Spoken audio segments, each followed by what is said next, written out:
Seul le service qui porte de l'accroissement à l'Église de Dieu est agréé de lui. Cette pensée vous donnera la réponse à bien des questions. Il désire uniquement ce genre de service. Que dans le lieu très saint de son saint sanctuaire soit apporté le parfum, un service qui permet à l'Église de Dieu d'être édifiée. Il ne s'agit pas seulement de l'Église de Dieu dans une ville, en Afrique, aux États-Unis, en Asie, en Orient, Extrême-Orient, aux Indes, mais l'Église dispersée dans le monde et à travers tous les âges, quelle qu'elle soit, baptiste, pentecôtiste,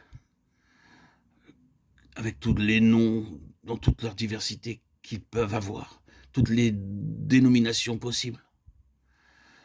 Sachez bien qu'un tel service exige beaucoup de souffrance et beaucoup de sacrifices.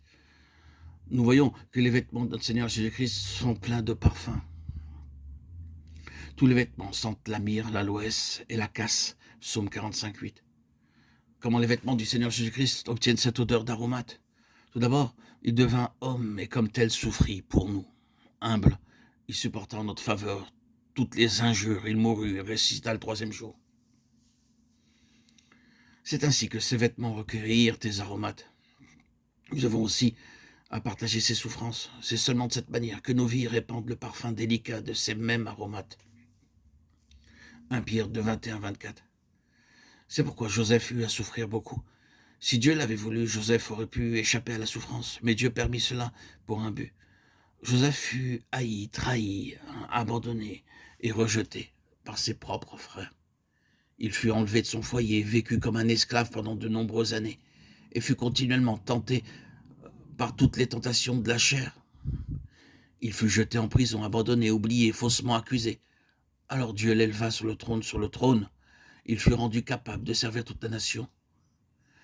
Et Dieu lui montra cela par le moyen des aromates que transportaient ces mêmes chameaux, le menant en Égypte.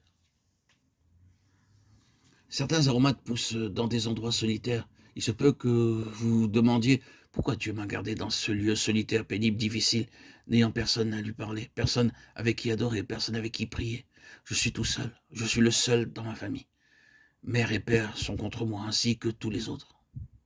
Oh Dieu, pourquoi as-tu permis ces choses?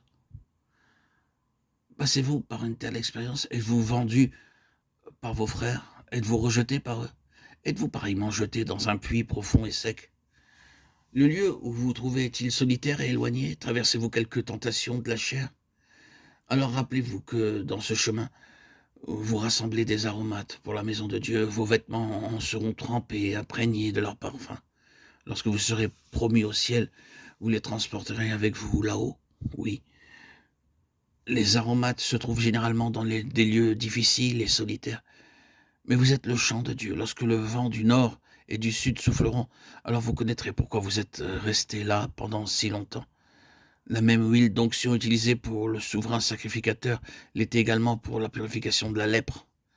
Dans l'accomplissement de votre service de consécration sur terre, la lèpre spirituelle même peut être purifiée.